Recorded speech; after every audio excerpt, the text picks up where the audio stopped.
Au-delà du voile des apparences, que voit-on vraiment à partir d'un état d'être?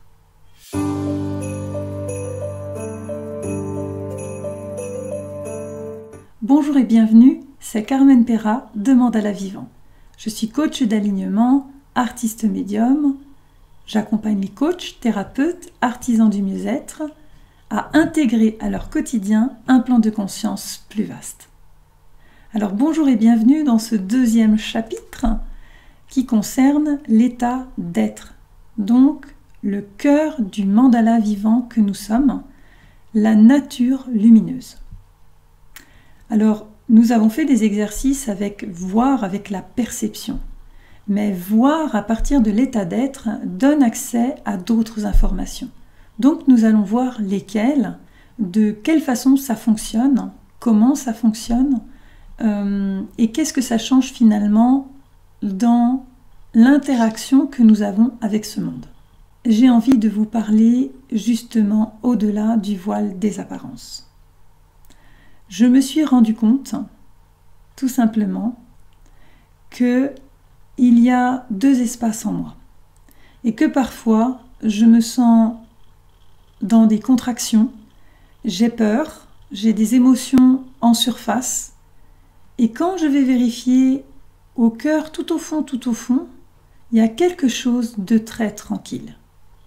Et donc, j'ai pris évidemment l'habitude, je me suis familiarisée à revenir à cet espace-là quand je sens que j'en ai besoin parce que c'est trop agité à l'extérieur, c'est-à-dire en surface. Il y a tout simplement une clé essentielle à comprendre.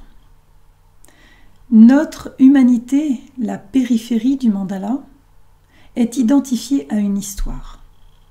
Elle est identifiée à des besoins immédiats. Manger, boire, dormir, vivre. Et surtout, par-dessus tout, c'est le sentiment de sécurité. Et donc, à cause de cela, notre partie humaine est prête à négocier énormément de choses, vivre une vie très moyenne, un peu burk, mais elle connaît ses inconforts et comme elle les connaît, elle est capable en fait de vouloir les conserver parce qu'au moins ça c'est connu. Sortir du connu demande beaucoup d'énergie et c'est très effrayant. Et quitte à perdre le contact avec la nature véritable, on est capable de négocier pour rester en sécurité entre guillemets. Sécurité n'est pas le bonheur, n'est pas quelque chose de vrai. C'est quelque chose, une béquille, on va dire, quelque chose qui rassure. Et donc c'est ce qui fait que il y a cette différence entre la vision, la perception à partir de la périphérie du mandala, c'est-à-dire à partir de notre identité, et voir plus loin au-delà du voile des apparences.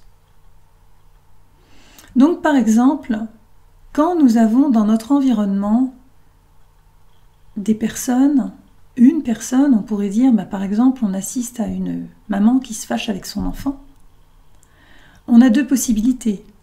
On peut voir dans l'instant et juger en surface tout ce qui ne correspond pas à l'attraction sociale, aux définitions ordinaires que devrait avoir un enfant, que devrait avoir une maman.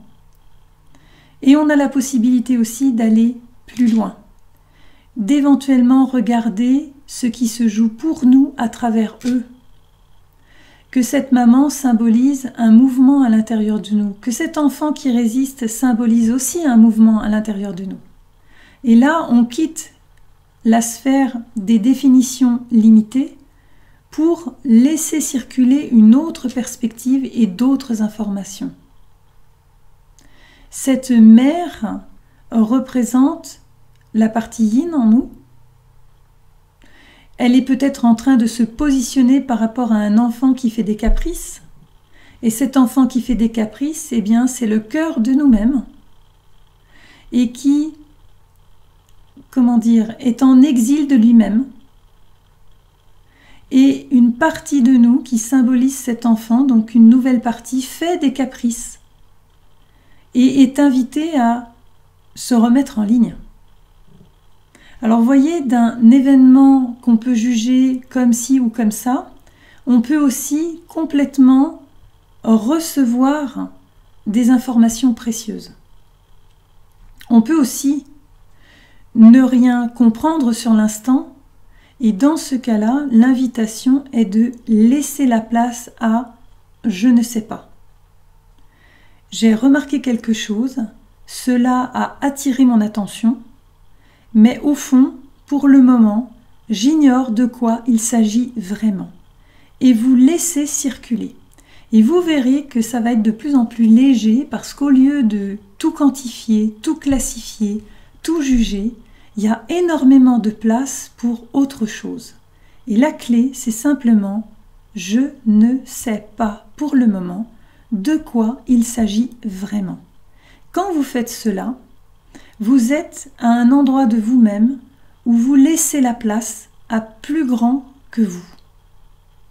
Vous laissez les messages émerger pour vous à un autre moment et vous êtes en état d'ouverture. Et là, vous êtes vraiment dans cette sagesse intérieure en vous. Vous ne sortez pas de vous-même pour poser un jugement, mais au contraire, vous revenez pour juste laisser de la place et pour, à un moment donné, être en contact avec la réponse. Alors je vous invite à faire de même, à avoir dès cet instant ce regard d'ouverture, de voir éventuellement que vous êtes en train de juger une situation et immédiatement vous avez du temps pour y revenir et vous dire mais après tout je ne sais pas. Et dès que vous faites cela, vous initiez cette dynamique et vous vous placez immédiatement au niveau le plus haut en vous. Et cette hauteur n'est pas une question de hiérarchie, mais une question simplement de perspective où vous avez un champ de vision plus global. Alors c'est à vous, expérimentez, voyez dans votre quotidien en tant que coach, thérapeute, artisan du mieux-être, de quoi il s'agit, expérimentez-le, et puis postez vos commentaires, vos questions, partagez ce que vous avez, vos témoignages, si vous le souhaitez. Si vous souhaitez aller plus loin, que vous n'êtes pas abonné, inscrivez-vous à cette chaîne, vous aurez accès aux playlists, vous aurez accès à la périphérie, le centre, les symboles cachés dans le quotidien, et j'en passe et des meilleurs, il y aura aussi des textes inspirants. Vous voulez pousser plus loin? À ce moment-là, il y a possibilité d'un accompagnement personnel. Vous réservez 30 minutes de coaching avec moi qui vous sont offerts la première fois. Avec ceci, nous faisons un bilan et nous regardons ce que l'on peut mettre en place ensemble. À très bientôt, amusez-vous et belle journée. Au revoir.